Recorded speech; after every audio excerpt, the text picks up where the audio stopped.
streaming and everything. All right, man. We are live, Mike Mao. We're live. We're doing it. We're really doing it, Jim. We are, man. It was all a dream, dog. It was all a dream. It started in 2008. Now we're here. It started in 2008. It's funny you say that. I've been so I kind of got hung up today on what we were going to talk about, and then I'm scrolling around and I'm looking at I'm looking at Instagram. I'm looking at results, and I think the biggest result was a non-result this weekend when Spencer Lee didn't lose. Did you see that? Dude, that was gnarly, bro. Gnarly. There's two gnarly things about that, right? And I want to hear your take, but my take just watching it is one, that kid, he, as you like to say, right? He's got some balls, Nicky ball bag style. He just steps in there. And Spencer Lee wasn't even phased, dude. He's like, "Oh, you didn't pin me? Cool. You're dead. You're dead." So, okay. Number one, the technique, this kid Ramos, and I don't know if it's Ramos like Tony or Ramos like Ethan, but I'll stick with the Ramos for now. This kid Ramos quite obviously had a game plan. That's what's gotta suck about being a Spencer Lee. You they always said, "Oh, you always have a target on your back." That's easy to say when you don't have the schedule that Iowa has. Because, Purdue might not be the best team in the Big Ten, but they're still a Big Ten team, and they're still for real, and they still got real good coaches, and they're really good. And you get a guy like Matt Ramos, who has knockout power or home run hitting power, whatever you want to call it in wrestling. And that's a problem because I taught it last night. The first takedown set up the throw, right? So if you watch the first takedown, it was beautiful. Abba snap, hip to hip, quick takedown, 2 points. That in and of itself is awesome. Why? Well, because how many times do you think Spencer Lee has drilled leg attack defense? I'd say upwards of 10,000. Agreed? Upwards of 10,000? How many times does he drill upper body attack defense? Certainly less. Yeah. Certainly less, right? And so now you take a position that nobody really drills and you put him in it twice, and you know what he's going to do. So he went Abba snap again on the second takedown, and then he goes underhook. Dude, can't say enough good things about that particular sequence. It was awesome. But like you said, you don't pin him. Shame on you. You had your shot. And that's pretty impressive, man. It wasn't even phased. And there's another thing that comes to my mind the minute I see that, right? It's his first match this year when he got down and he looked like a skeleton, and you have Tom Brands kind of pepping him up and he kind of looks like a zombie. And then you see that, and we all know first round of tournaments, that's when stuff happens. Is he, and I had this talk with Richie Rich, is he cutting too much weight? Obviously he can make 125. He has the frame. But is he cutting too much weight, or do you just chalk it up to hey, that kid came to wrestle, he's from a tough team, and you better be on your A game, and hey, now you got to get your upper body attacks defense solid. Right. You got there's work to do in areas of wrestling. I don't know if he's cutting too much weight. He has a stature. He's really small. Yeah. Right. And when I say that, I don't mean he's really small for the weight, although he might be, but he's ungodly strong. Pull-ups with 100-pound dumbbell. That's why I'm smiling, because I ain't doing those. Poppy, listen to me. I've said this, and I reserve this for very few. He's 125 pounds. I shook his hand. It felt like my grandfather, who was a mason worker for like 100 years. Like his hands were all like, it's ungodly strength. So there's that, but you know what keeps on coming up in my brain whenever I see a guy like Spencer, not just Spencer. I know we're like talking about Spencer right now, but you know what comes up in my brain every time he has one of those matches? What's that? How freaking incredible it is what Kale did. Right. Bro, not one match, not one. You didn't goof up one match. You didn't have a bad, because Spencer has a couple losses, right? He lost to Sebastian at Midlands once. You know, it's like he has losses. He's won the right tournaments. You know, the NCAA tournament, he has I don't think it was the US Open. I think it was senior nationals, but whatever. He has he wins the big ones. Yeah. But he has a couple slip ups, right? That to me it makes Kale Sanderson's 159-0 so much more impressive, because I remember in 2001, I guess it was, going, well, you know, there was never a four-timer until there was a four-timer, and then there's been other four-timers. I don't think undefeated's ever going to happen again, bud. I don't think it's happening. Yeah, I mean that was a special time, and it's not like he was in a weak weight class either, because DC and was Trench in there, Yeah, dude. and from West Virginia, right? Wasn't one of the Joneses in there, or am I thinking Mitch Clark? I don't think know. I am. Yeah, whatever. Whatever. The point is, though, like, dude, 100. So here's the question. And the reason, we'll bring it back to 2008.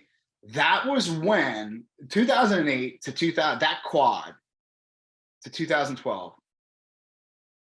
That's when I started to see guys pull back on the number of matches. 40 matches was the bare minimum back then. Not bare minimum. It was the standard, right? Like Kale went 39-0, 40-0, 40-0, 40-0. That was across the board. That was pretty normal. And then you start seeing guys like Jordan Oliver, Kendrick Maple in 2013, 28-0, 29-0. So that's a quarter of your season just gone. Do you think that it's a good thing? Let's just start there. Less matches or more? Less. Absolutely. Because that's been the trend. And I have data just based on my own career. Yeah. My best seasons were when I sat out, or one was with you, the other was in high school. High school, I sat out because you got to make half your weight or whatever. We just didn't go to all the BS, and I was fresh at the end of the season, and there's something to that. And I think with you, right, you mentioned on Airey Bros Radio episode 189 that like sometimes guys work so hard they hurt themselves, and I think with you were always trying to pull me back from hurting myself, and I think that's something that we see, especially with these high caliber guys going super hard in the summer, and then come the season and in March they're not there. And 2020 is a perfect example. I know there was some Ivy League schools weren't in it, but the medal stand and podium looked way different than it did in 2021. I want to throw away 2020. I don't know if that's the best example. I just think everyone was so. But you had a lot of fresh guys, my point. Yeah. No. Okay. That's fair. Now. Real quick. Go ahead. That chat or the link I put in the chat, put that out on your Twitter. Use that one. All right. Sorry. Chat. I don't know. Oh, there it is. Hello. Gotcha. Okay. Copy that. Okay. Yeah. What are your thoughts? Because I mean, you were talking about that back in 2008, and a lot of it was, I mean, a lot of it was preserving me. A lot of it was because we didn't have guys on the team that could compete at those tournaments. So it was like, why are we gonna do all this all the time? And then, Rich coaching this year, and he inherited a schedule. And like the first thing I told him to do was like, Mike Mal 101, get rid of all your holiday stuff. Just wipe it out. Just wipe it Why? clean. Man, unless it's like a monster tournament, like this Doc B that these kids go to, that's a legit tournament, dude. This What is Reno it? PLC is like, that's a pretty legit tournament, dude. I have so many conflicting thoughts about it because I talked to Stephen Neal. He knows a thing or two about a thing or two. You think? And he's like, yo, I wanted those 40 matches. I wanted those 40 matches. And then I also looked at him and I go, Steve, you were a 2 to 3 sport athlete your entire high school career. Okay. You wrestled at Bakersfield in college. Not exactly Iowa, not exactly Iowa's schedule. Right? So you can go to the Menlo Open or whatever it is, and you might get one match, one legit match. But I think, and I talk, and I also argue with this with guys like Lee Roper. He is of the impression that more wrestling equals more gooder. That's period. I think that's under certain circumstances, though, right? There's Like, so many different circumstances. are you cutting weight, right? Like, I think that's Yeah, the okay. biggest question. So, all right. So then let's think about each one of these little things as like a check in like a checklist. Okay. Because I think that we've talked about this for literally decades. Every person's body has a specific number of hard cuts in it. Yours might be different than mine, but there's the check, right? I'll add another check. Everyone's body has a certain number of reps and matches in it. 100%. And I would take that as far as to say hard matches, right? Yeah. Like, if you're wrestling, St. Mary's School for the Blind, no offense, Aunt, I love you. No offense. Got him dark. Check it out. All streaming platforms. Oh, I just got my royalty check. It was good for a half a dinner. It was great. Yo, that's what it's about, dog. I'm playing. It was a lot more than half a dinner. But again, looking back, hindsight being 2020, that film, right? And where that started with that kid, him coming into Velocity. I know I'm kind of getting into a wormhole, but yeah. No, you're right. Okay, back to the topic at hand. Okay, so checklist, right? So think about it. Every person's human body has a certain number of hard matches in it, hard cuts in it, hard practices, hard reps. I still believe in that. But there is a sliding scale. And I remember working a camp for Coach Smith one time and him saying there were guys that he knew so when he was coming up, like he was in college, he wanted to be on the mats all the time. Like he would go do camps all summer, make a bunch of money, and then come back and start training again. He was like, Rochelle had no interest in that. He wanted to go fishing. That was it. Well, know your audience, right? So that said, here's the real question. Does the fact that Spencer has had knee surgery, the fact that he's on a pitch count, he's obviously not going to get 25 matches. I don't know. Maybe he will get 25 matches in this year. But if he does, I think that'll be a lot. Does that blemish his legacy as one of the greatest of all time? No, you know what the greatest thing about wrestling is, with the exception of Cale Sanderson, and even he lost in the Olympics, it shows even the greats are human, right? And that Big Ten schedule, man, is nothing to mess with. So yes, he might not be undefeated, but You're right. It's hard to argue he's that. put in the work, dude. And here, let's go even deeper. Go back to that kid in high school cutting to 110 to win a world championship. You don't think that took some toll on his body? And my point being is that kid's probably been doing that since Tulsa. Okay. Yeah. So yes, he might be 22 as a human, but his athletic age is like 21, right? Like he's like right there as far as his actual age and his athletic age. And you're looking at a kid who's, he's 21, but how much shelf life does he have after college, right? Like maybe it's different because you're only wrestling twice a year, 3 times a year, whatever, and you can get away with it more. But I don't think like the knee surgery was like taken as serious as it should be. I think like these kids get surgeries and it's like, all right, yeah, give them 3 months and they're back. And I don't think we really consider that stuff as much time. And obviously you're going to see stuff like that, but to your point, I don't think it's going to be a knock. I think he was in a really tough weight class, really tough school, really tough conference, and he shot more. I tend to agree with you.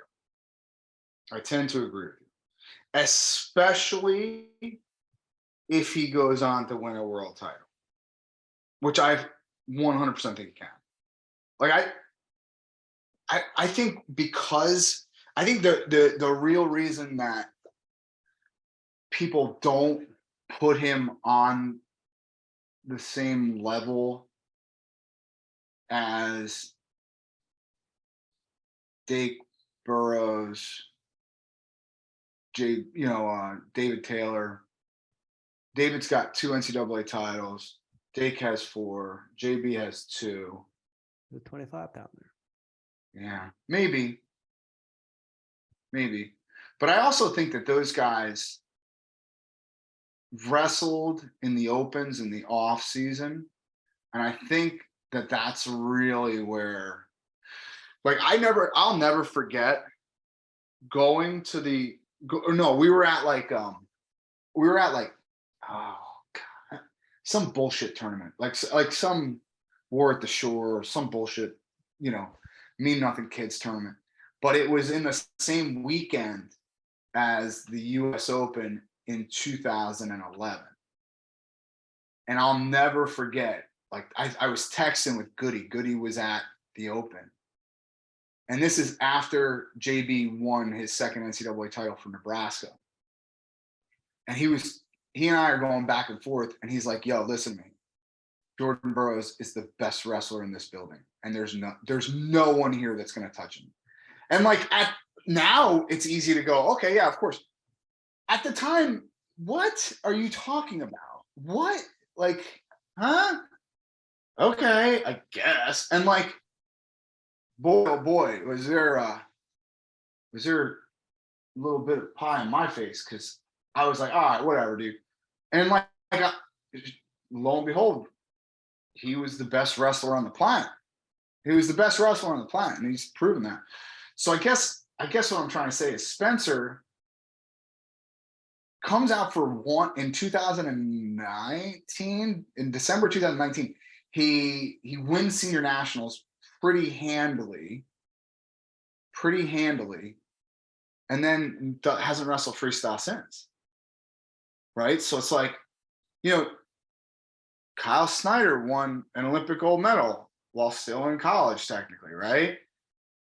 All these guys were winning medals, or at least threatening to make teams, right? Like DT did, David Taylor didn't win a gold medal until 2018. He didn't make a team till then, right? Like, so is his injury a result, or is his injury the reason that we don't kind of think of him as one of the greatest of all time? It might be. I think it is. And I also think it's what group you're having that conversation And because I feel like Spencer Lee probably sticks out a little bit more to the youth wrestlers and the other guys mentioned, like when they were competing. I feel like Spencer Lee's that guy that the little kids that's going to bring those dudes in opposed to the other guys. And obviously, I'm just like seeing this from afar and seeing with social media and stuff. But I just feel like he might have more of that connection there. And I feel as far as like the heads or the coaches or the guys that used to wrestle look at that stuff, right? Look at being on the US Open team or winning US Open, making world teams, stuff like that. And I think it's just going to be a matter of him graduating college, being healthy, and then we'll see, I don't, but to your point, yeah, I think his injuries have kept him off that list. Yeah, you might be right. Odds that he's 100%. Oh, I'm sorry. Do you got something? Well, I kind of have a segue, but let's get everything out of this. All right. What are the odds that he's 100% right now?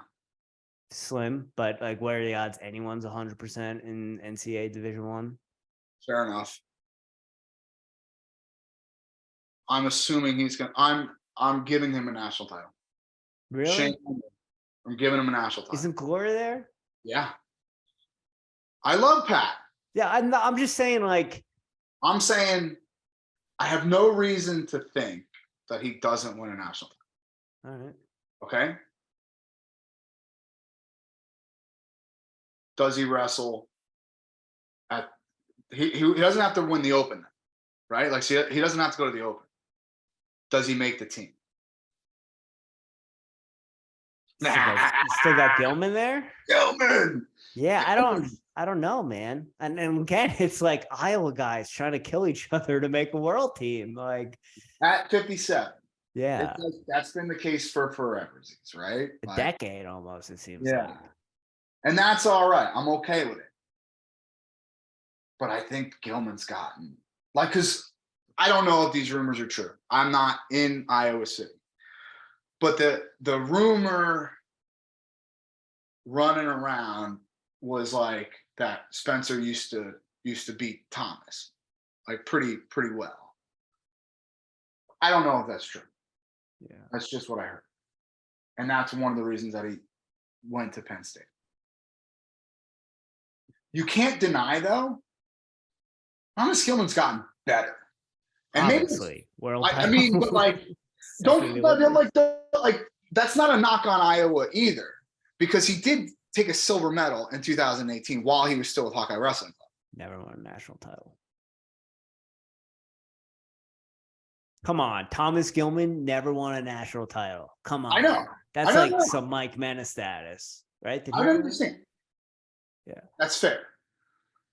But he did silver while he was still in Iowa City. Okay, like so he was there, right there. I think he's gotten better. Obviously. Okay, and that's obvious. But again, that is not a knock on Iowa. That is just simply him being exposed to different thought processes, different technique, different whatever. I think he's the type of guy. By the way, I know that like earlier, especially when he was in college, he was kind of known as a bit of a loose cannon, so to speak. Like especially when he was cutting promos, because he was cutting promos. Let's call it what it is. Yeah. The dude was good. Dude was good on the stick, one of the best for sure. All right. Can't beat me on the mat. I don't think you're gonna have much of a chance in the parking lot. or the others like right. He's like when you shoot a deer and you just hear it go. No disrespect. So uncomfortable. It was so uncomfortable. I was like I guess. Okay, all right. When it takes its last breath and just no. How about when he's arguing with Flo because they want him to put his back to the room and he's like, "You don't put your back to the head of me." Like what? Yeah, so great for the sport. Great for the sport. But what people don't know about Thomas Gilman is that even back then, when he was cutting promos on the mic, like he's Flair in 78, he is one of the most professional athletes that you will ever come across. He's one of the most by the book.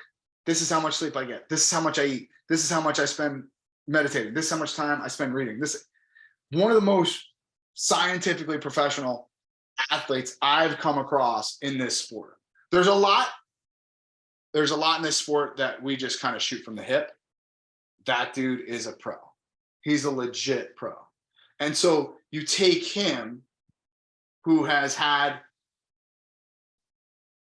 I venture to say, literally one style of coaching, one avenue of training, which is the Iowa style, his entire life.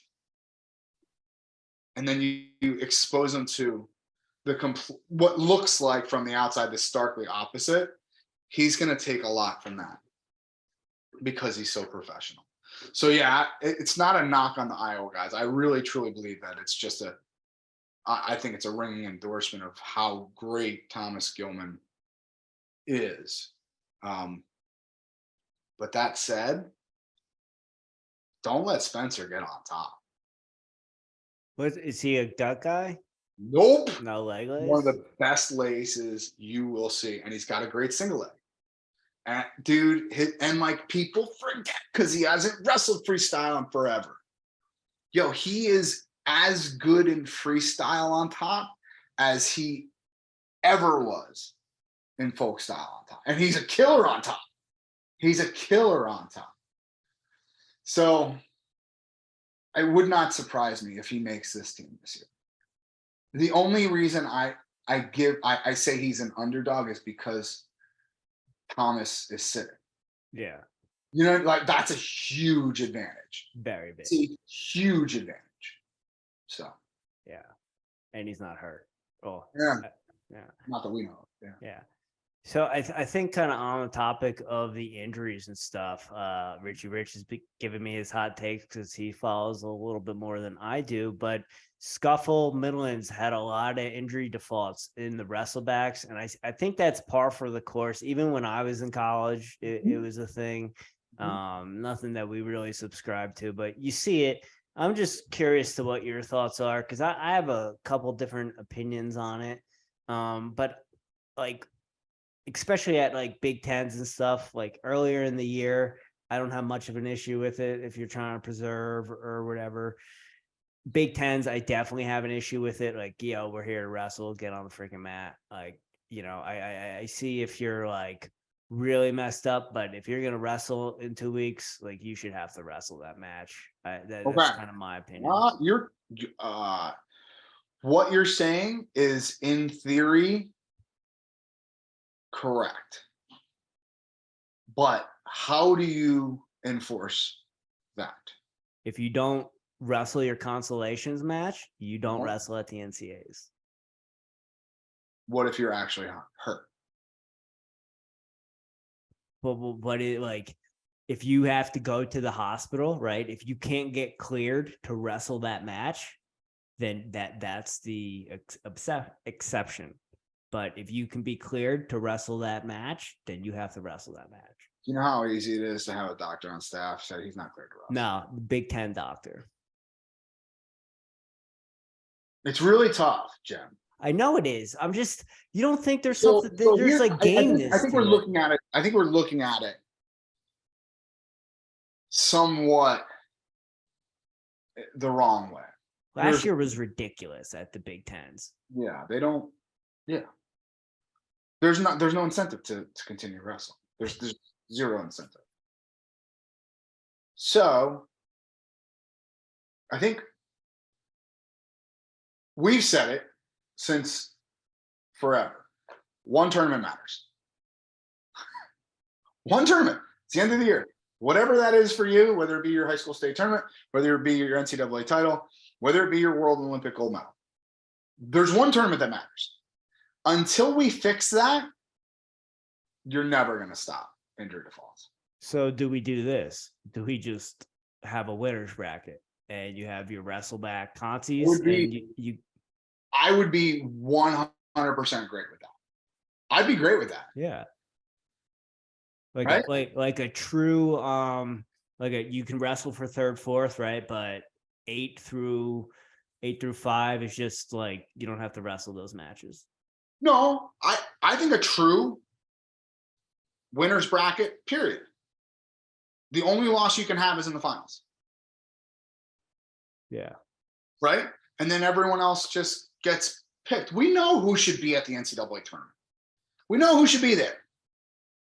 Let's call it what it is. All right? Maybe. Here's the only thing, right? I feel like most of the time, right, top 8 in the Big Ten are usually there, right? They deserve to be there. But sometimes that bottom half of a weight class of the Big Ten might get pushed through. And then you have a guy in a smaller conference, a little engine that might not get a nod. That said, this is wrestling and that's life. Right. And I also think we as athletes, as an athlete, as you were an athlete, we're going to call it an athlete, but fine. Stop it. You undersell yourself so much. Yeah, but you know what I'm saying, right? Yeah. Like that was also 150 years ago. Here's the deal. As athletes, and even as coaches, we want things to be black and white.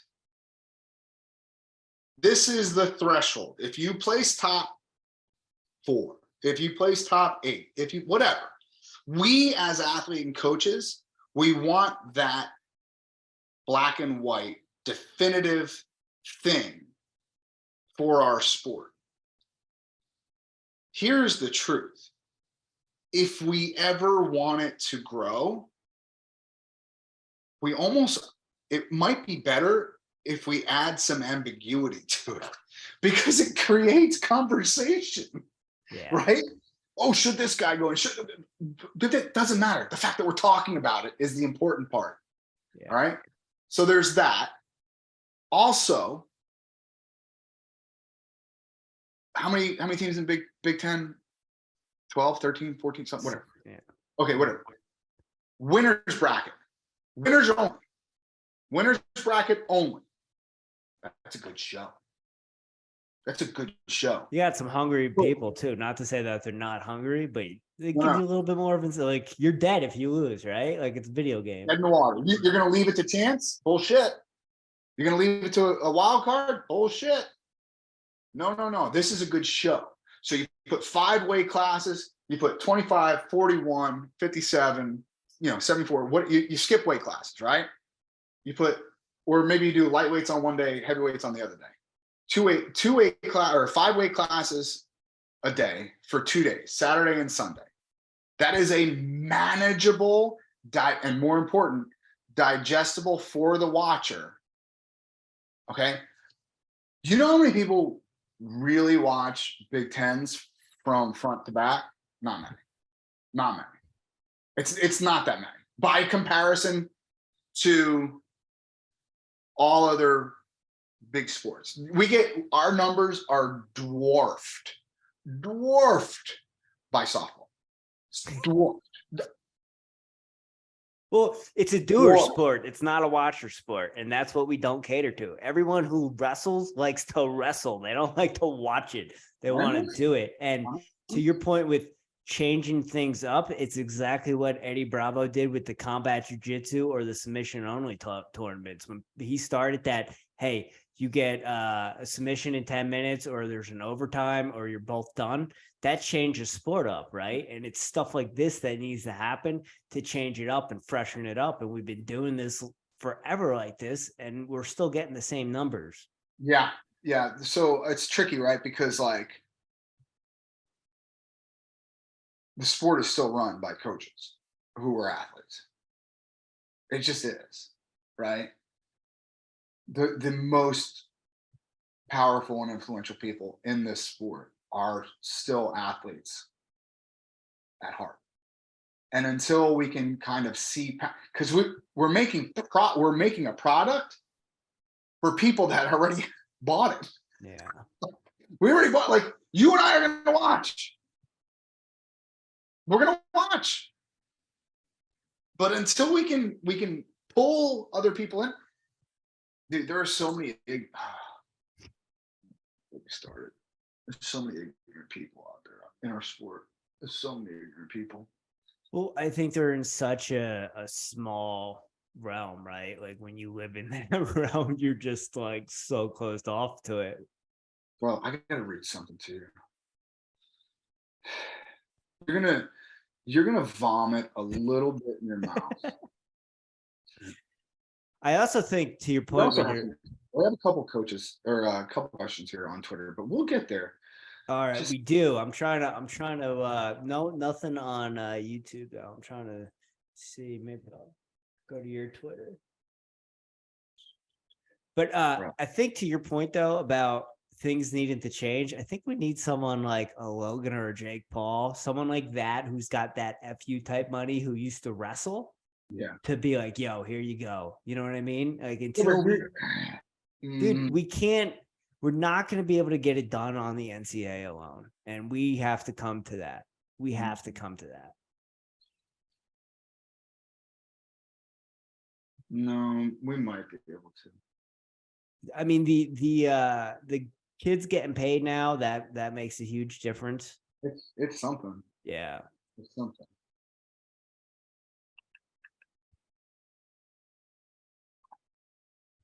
There's just this one asinine. Okay. I posted the other day. It was, first of all, the rules around even NCAA wrestling are far more vague than they probably should be. Because Caden G. Feller had 3 points at the end of a match, and Charles Darricott from Stanford had 2 points at the end of the match, and Charles won. You want to do that? Crazy trigonometry in your Bro, you start talking numbers, my head goes, man. head? So he had more points than the other guy and still lost. I know. How did that happen? Good question. The stall. No score in the first, chooses down, gets an escape. Other guy, no score at the end of the second. Other guy chooses down, gets an escape. What's the score? 1-1. They go into overtime. It's 2-minute sudden victory. No score. Now they go into ride outs, right?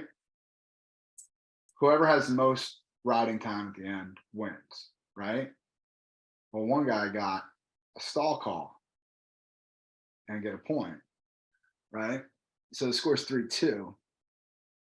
He still lost because he had less riding time. So it's like, how do we ever? I'm trying to explain it to you right now, and I'm goofing it up, and you wrestled. You're an All-American. Like, Well, I'm trying to explain it to you, and your head's going, wait, what? I think your point, and if I had this wrong, correct me. You Huh? shouldn't be able to win a match on a stalling call or go into overtime on a stalling call, correct? Is that what we're trying to get at? Because I agree with that.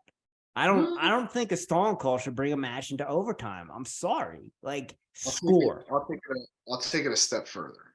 I don't think stall call. So Well, that was actually that was the question. Right? I think there should be a push out rule, to be honest with you. And I don't think there should be stalling on top, because you're trying to keep the guy down and you're trying to pin him, right? Like, bro. I think Yeah. though, I think there might be like, the guy's on top for a minute, right? And he's riding the snot out of someone, and there's nothing, whatever. You get your point, stand them back up, right? I don't know, maybe to keep it exciting. But that said, the guy on top is doing work to keep you down. If you can't get out, that's on you, homie. Yeah. No, I couldn't agree more.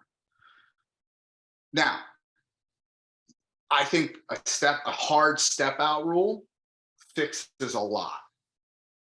But now you got to understand how much pressure that puts on folk style wrestling. Like, because you're making it freestyle. And if we're gonna make it freestyle, just make it freestyle. Just make it freestyle. Yeah, I don't even know why it's a thing at this point. As someone who likes Scholastic more, right? It just makes more sense. It's just like, what are we doing? We're gonna change these kids' style when they like. There's a benefit to scholastic wrestling being able to ride someone. Like it is save my ass a bunch, right? And especially Yes. like transferring guys to MMA. There's something to that. That No question. said, that said, like, wouldn't you just be better off learning gut wrenches and leg laces opposed to scholastic moves? Like, where I are we think so. putting our time here? Yeah, I think so. I think the athlete like you who developed a style based on their specific skill set and they geared that style towards folk style wrestling would do the same thing if it were freestyle. Yeah. But like you, I think what happens is if you just like you just rip the band-aid off. First of all, when do you start it? Do you start it next year? And for what age group? Just NCAA? Do you start it with the high school? Do you start it with middle I think school? it's just rip the band-aid off. Like, yo, this is We don't wrestle folk style. yeah, like we're gonna give this a hard 8-year go, right? You can't give it one cycle, you gotta give it two, right? Give it a hard 8-year go. Like, what's gonna happen? Honestly, like what's the difference? We're still wrestling, right? We're still getting on the mat. I think Folk if style doesn't you're make money. makes more money than freestyle. It makes a lot more money. Like Yeah, but that's because it's under the NCAA guys. I'm just saying, like, no, I hear what you're saying, but even at a youth level, more kids show up to folk style tournaments than do in free. Fargo, like, isn't Fargo like trump a lot of that?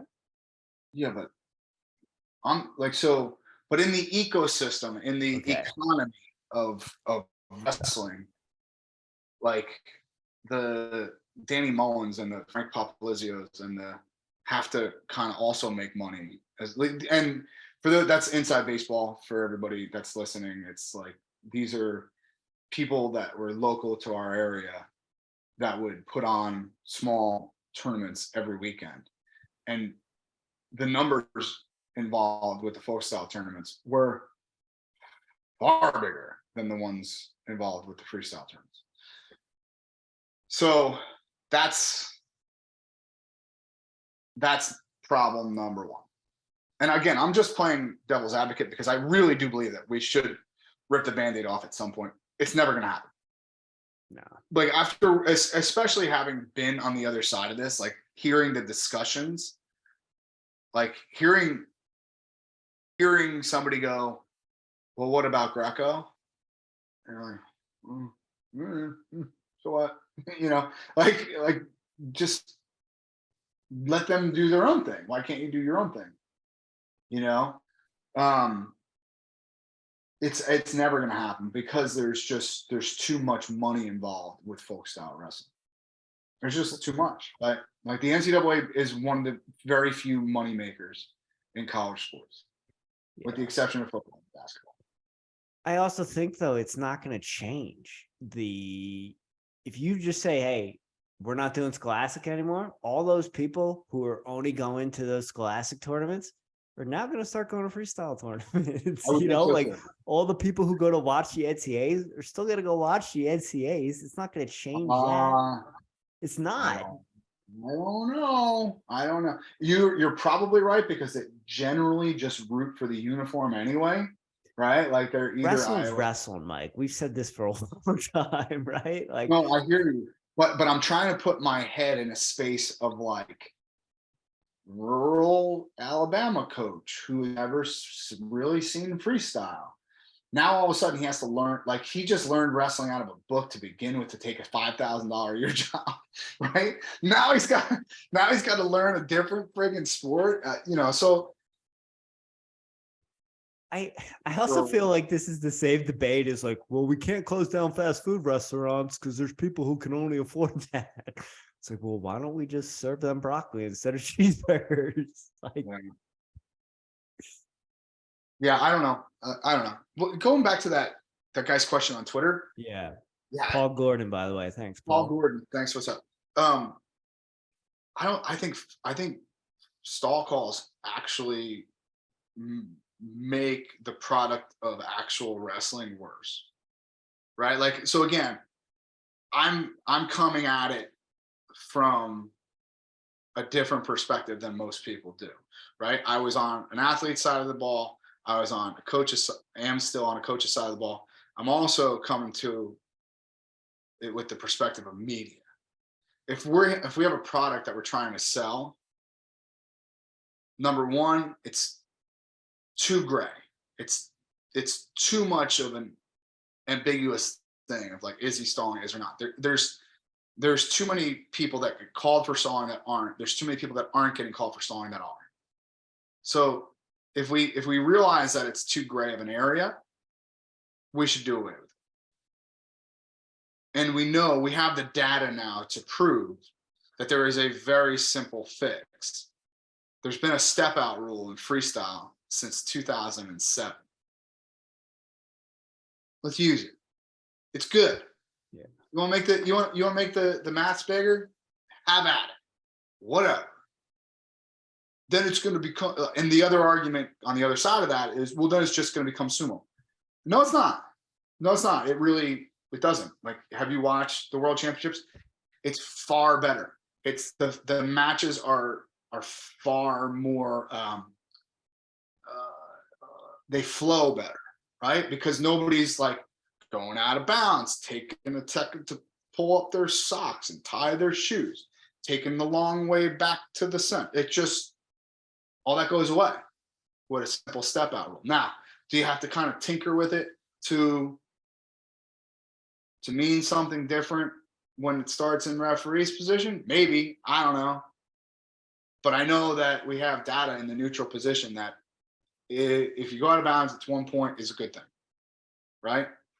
I think that there's like, because stall calls, take the gray, take the part that is subjective out of it. Take that away, and what you just created was a guy down by 1 point who's now wrestling for a stall call with 30 seconds left down by 1 instead of wrestling for a takedown Or a push out. or a step out, right? Yeah. One or the other. Yeah. At least That's then he's getting the point for himself. It's not being given to him. That's right. Yeah. So I think stall calls are crap. I think they promote the wrong type of wrestling. You know, they promote, let me take a bullshit shot that I don't really intend on. I don't, why would I intend on finishing the shot with 30 seconds left if I can just take a half a shot, pull away, take another half a shot, pull away, take another half a shot, pull away, because now I'm showing the referee that I'm trying to score and the other guy's not. So it actually promotes the wrong type of wrestling as far as I'm concerned. I don't like it. It also gives refs like this power type thing. And there's nothing grosser than a referee kind of like telling a wrestler what to do, or set, nope, get, like, man, you want to see me get triggered, dude? Like, well, now that I'm on this, like, I'm not with Flow anymore. Dude, I used to lay into referees when I first started, but we got a stern talking to by USA Wrestling, and like, they don't like it. Fuck them. I like, gross, dude.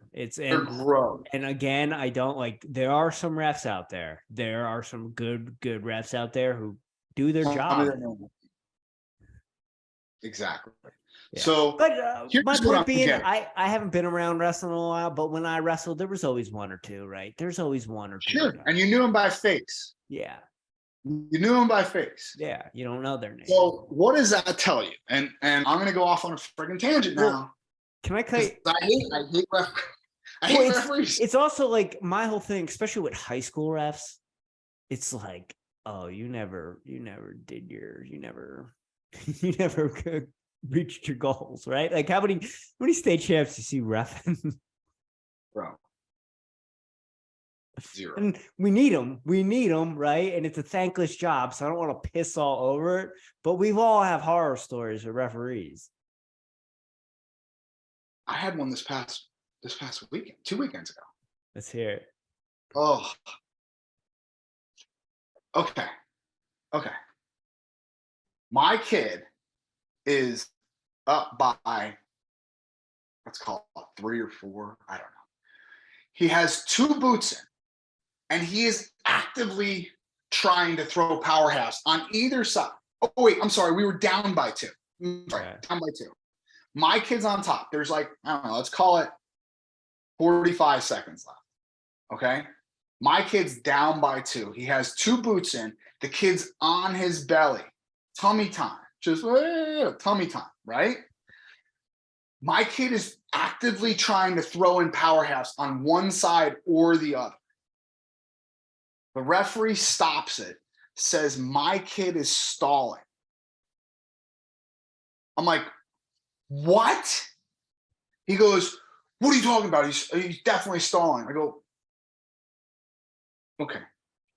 The guy that's down by 2 has the other guy broken down and is trying to throw a half, is stalling Because he's parallel. because he's parallel. That's such a shit rule, dude. It's garbage. Fine. Whatever. So he takes away a position. He literally takes away a position that we fought for. Getting a guy to his belly is something that you fight for. Yeah. Okay. Puts them in referee's position. Okay. Now there's 15 seconds left. 15. Enough time to do nothing. Enough time to do nothing. The kid on bottom, and God bless him, he didn't have a stall call on him. I get it. He literally, no, even worse. He just does this. Literally, bro, he literally puts his elbows on his knees. Hurled it. Okay. And covers his ears. And I very rarely get excited in a corner anymore. Okay. I go, and that's not stalling? That's not stalling. And he goes, no, it is. And the referee turns around while the match is going on, turns around, looks at me, and he goes, no, it is, but I'm just not going to call it. And I go, well, that is mighty spiteful of you, sir. That is mighty. And now he freaks out on me. You're arguing a stall call. And I go, oh, okay, I won. I won already. You're angry because you know you're wrong. And you spitefully didn't, like, I didn't have to say the rest, but I'm like, oh no, I won. I won this. I'm going to go. So gross. It's so gross, right? So I guess we can, I mean, I don't know. Do you have a heart out? No. Do you have a heart out? No. I got a couple minutes. All right. I got Okay. All right. So check this out. I have theories on referees. Oh, so do I. I don't know if we can say I'm alive, though. I think freestyle referees are the worst. Really? Yeah. Because they get paid zero. They get paid zero. They get paid zero. I don't think you heard me. They get paid zero for the world championships. Oh, jeez. Do you see? Bro. It's worse than I thought, Mike. It's so much worse than anyone knows. It's so much worse. So, okay. Let's FIFA, whatever it's called. Yeah. Yeah. Yeah, it's UWW, but we need to get rid of it though. Give me a minute. Okay. We'll get there. Right. Let's take it down to a national level, not a world level. All the officials that go to Fargo get paid zero for the week. You give up an entire week of your life. You're on the mats for 14 hours a day. And you get paid $0. They take care of your flight. They take care of your lodging. They put you in the friggin' dorms like an animal. Like an animal. You live with no air conditioning. like an animal. And everyone hates you. Everyone hates you. Like, right? It's Am the I worst crazy? job there. You might as It's well the be picking up worst dog job. shit. It's the shittiest job in the shittiest place at the shittiest time. It's the With the worst. biggest mosquitoes. The mosquitoes, size of pterodactyls, they will pick you up and fly away with you. Don't walk outside with your mouth open. Ugh. So, what type of person does that attract? Someone What type of who, person someone signs up for who it? really loves this sport. And you know what, dude? The problem with it, and the problem with this sport is this sport will teach you life lessons, things. It taught you life lessons, so now you have to go give back. Yes, that's good, right? But there has to be like, well, I'm giving my life to this, and I have to be able to live to give to this, right? And I think that's where it gets lost, and it's a system that you go back to talking to that needs to be changed, and it's so broken, but we're so used to it. Like, where do we even start, right? And it's like, well, if we start paying the refs, we're not gonna have money for this, or we're not gonna have money for that. It's like, well, maybe we have to think our business structure and how we do things, right? Like, if we don't have refs, we don't have matches. I got news for you, Jim. There's zero business structure in Rust. Zero. I got an easy fix though. If nobody wants to listen to it, Should but we I be got giving out for fix. free online? No, it's simple. What is it? Why do we have a 3-man mechanic in 2023? A Why do three-man we what? 3-man mechanic in freestyle? Why is there three freestyle refs at every match? Because it's fancy. It's European. That's what I always thought. They wear collar shirts, bro. We literally, so think about it this way. There is 3 officials at every match. Okay. And then if there's this is just at the World Championships. I'm not talking about Fargo. At the World Championships, there is a council that if there's a challenge, someone off the mat reviews the challenge and then makes a decision. So why do we need those other 2 guys at the mat? I don't know. Now, all we have to do, so let's say we got 300 referees that work the World Championships over the course of a week. We pay for we pay for all 300 of their room, board for the week, and flight.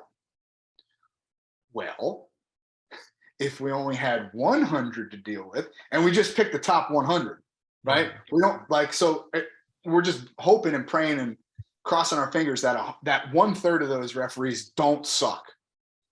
Like, that's all I'm asking for, is don't suck. You don't even have to be great. Well, Just maybe don't if you get paid, you might have some incentive. And then if you're fighting to get a spot, maybe there's more of an incentive. Do you mean capitalism? Got it. Cool. Got it. Okay. So take all the money that we spent on the 200 schmucks that don't deserve to be there, and we disperse it amongst the not sucks. Yeah. And now all of a sudden, you're right. There's 100 spots, and we're all fighting for one. And now you're going to get the best. Now, because to me, I think the type of person that signs up for like a job officiating Fargo is either a glutton for punishment, like a serious glutton. Like, they have to love the negative attention, or they just, I don't know, they just love the attention in general. I think those are pretty bad reasons to get involved in these sports. Well, call me cuckoo.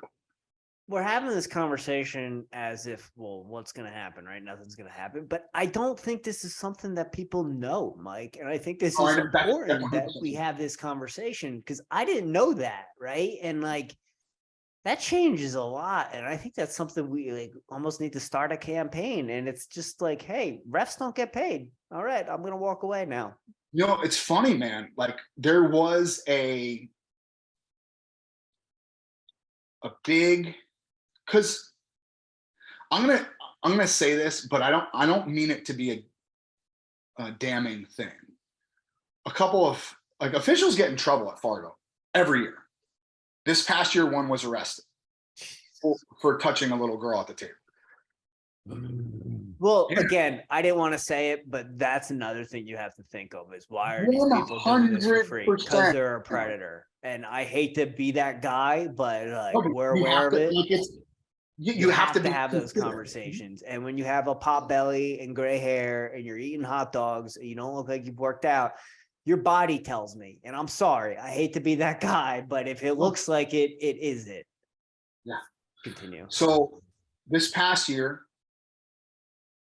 an official was arrested in Fargo for touching a little girl, and the dad came and was going to kill him, As you do. rightfully so.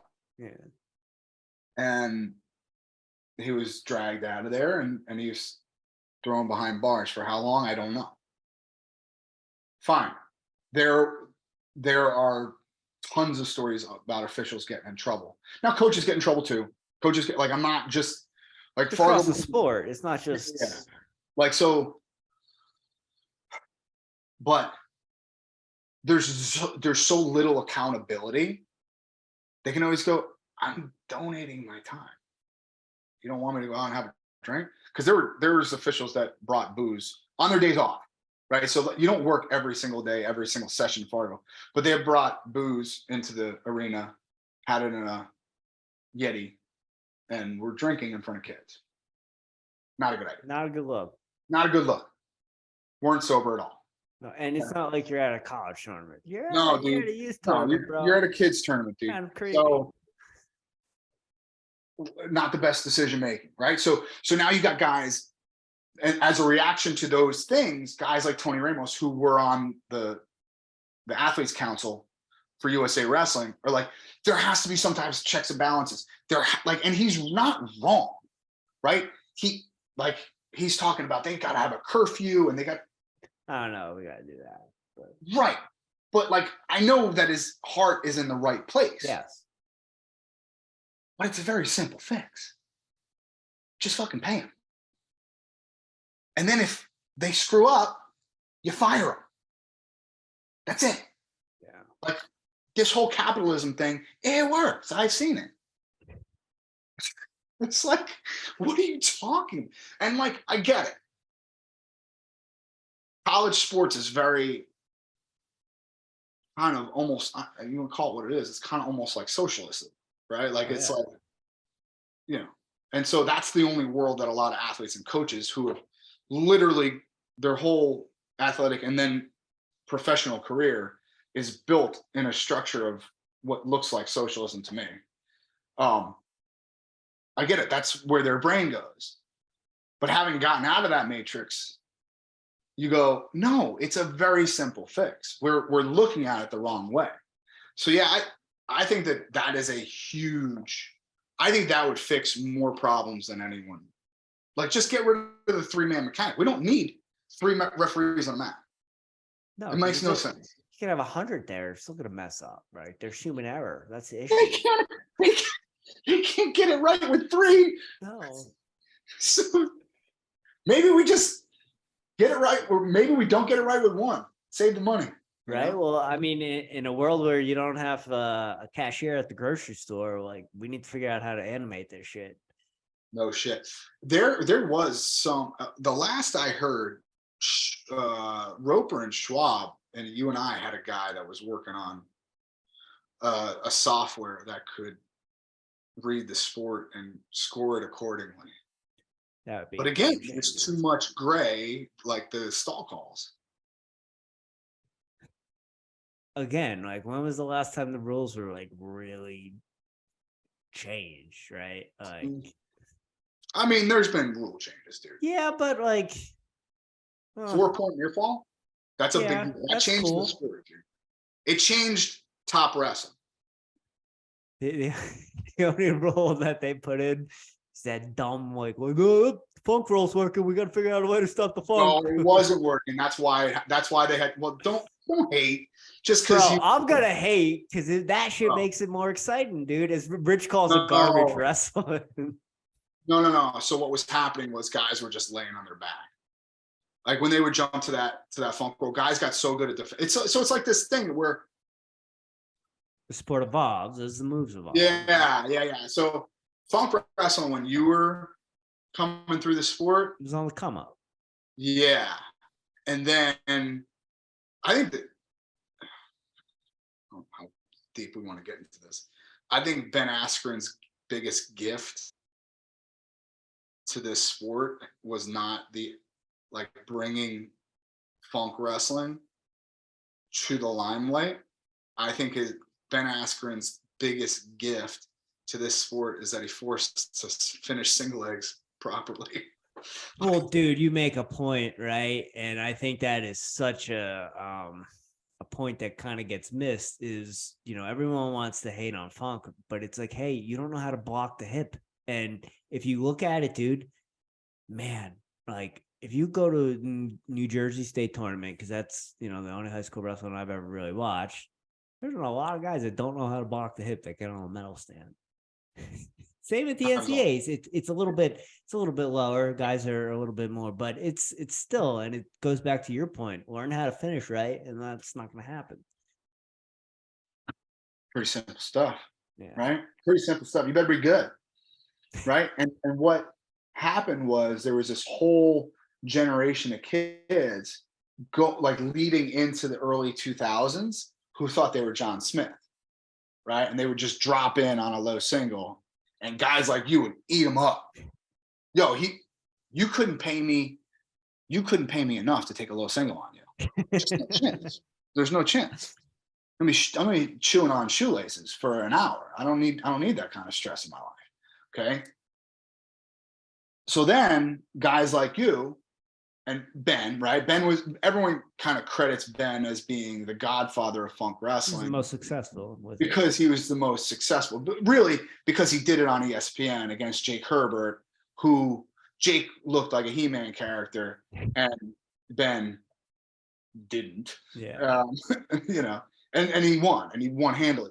So everyone talks about Ben being like, but what his real legacy is he started this whole movement of guys like you who would just jump through the center and start scrambling and figure it out. And then everyone else, coaches included, had to get on top of their single leg offense game. Like you better come correct if you're going to take a low single on somebody that's a funk wrestler, Yeah. I also think with Ben, just to he is known as the godfather of funk, but I think the reason he's known as the godfather of funk is because he was so good in every other areas that he could funk and let it shine. But I think he was more well-rounded to me. I don't think you could live on funk alone, right? There might be one or two exceptions, but I don't think Ben Askren was just a funk wrestler. No, he transitioned into MMA and got takedowns in 20-something fights, right?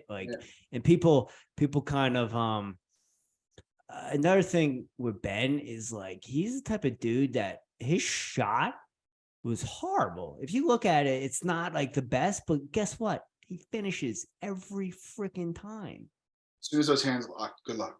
Yeah. If his hands are locked, you're getting taken down. By hook or by crook. And it might not look like the way I teach a single leg, but it doesn't matter. No, I hear you. You're right. And it's unfair to pigeonhole him as just one. Yeah, but he was so good at it. He was so good at it. And he also did it on ESPN. Right? That's really what it is. Because nobody talks about Corey Cooper. Because Corey was doing that shit 10 years before that. Right? But he didn't win NCAA title. Right? Yeah. I mean, call it what it is, right? So yeah, I got one for you. You got time for one more? You want to save it for next week? All right. So this is just something on the forefront of my mind because Richie's coaching now and he's dealing with kids not making weight and dealing with like, all right, we're not going to cut weight. We're going to cut weight. So here's my suggestion for you, because I think the way we've tried to manage weight cutting has absolutely failed. Absolutely failed. What do you mean? What have you mean the wrestling community? What the wrestling community has done to mitigate weight cutting? Yeah, and just the kind of rules we put it in play. And so Okay, I just wanted to be clear on the question. Yeah. That's all. I think it's like a two-step thing. So I might go a little out here, but I think we need to bring back night before weigh-ins, right? The whole 2-hour thing.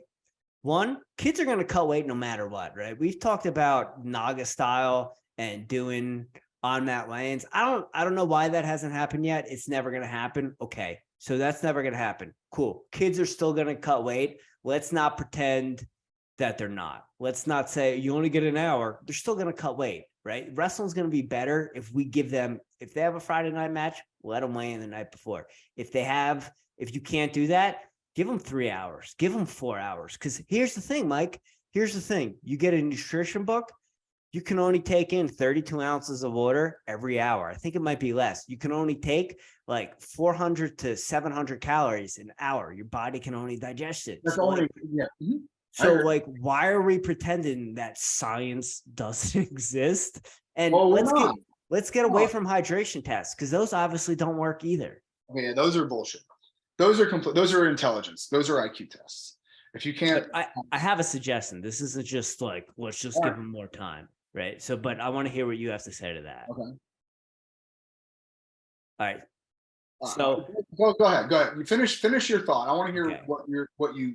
So I think we should extend the hours, right? Extend the time between weigh-ins. But that said, USA Wrestling or the governor body, we need to get coaches educated on nutrition. And I'm not just saying like you have a 45-minute PowerPoint lecture in a USA Wrestling thing. I'm saying like precision nutrition, and that doesn't have to be the brand. That's the name I'm saying because that's where I got certified. But like legit, like kids are coming into our sport. They're not only going to learn life skills, but they're going to learn nutrition. And they're going to learn nutrition. And I think it's another thing we need to give it a time period. It's not going to be a season. It's going to be like a decade, right? But we need to educate coaches on nutrition, educate the wrestlers on it. But in the meantime, we need to change up these things that we're putting over these kids that is just dumb and it's ignorant. That's fair. That's fair. Do you want to teach it? Yeah, I would. I absolutely would. Cool. Is that, but you think that's what it is? There's just like no one who wants to do it? No, that's not it. Okay. So let's go point for point. Okay. All right. Number one, extending the hours between weigh-ins and competition is probably not the best way to do it. Because while there are still people that are cutting a good amount of weight, they're not having the results that they used to have. If you look at the best kids in the country at a high school level and at a college level, there is a specific point of diminishing returns in how much weight that they cut. Okay. I have a kid in mind right now who is having a very hard time this season with his weight. He's having a very hard time. Now, unfortunately for him, he's on a team that's really good and he can't go up if he wants to make the varsity line. But he's having very specific results because he's cutting his weight wrong. Okay. He's having very negative results. Kids that he beat last year are now beating. So that's a very measurable thing. I think that there is the trend right now is very simple.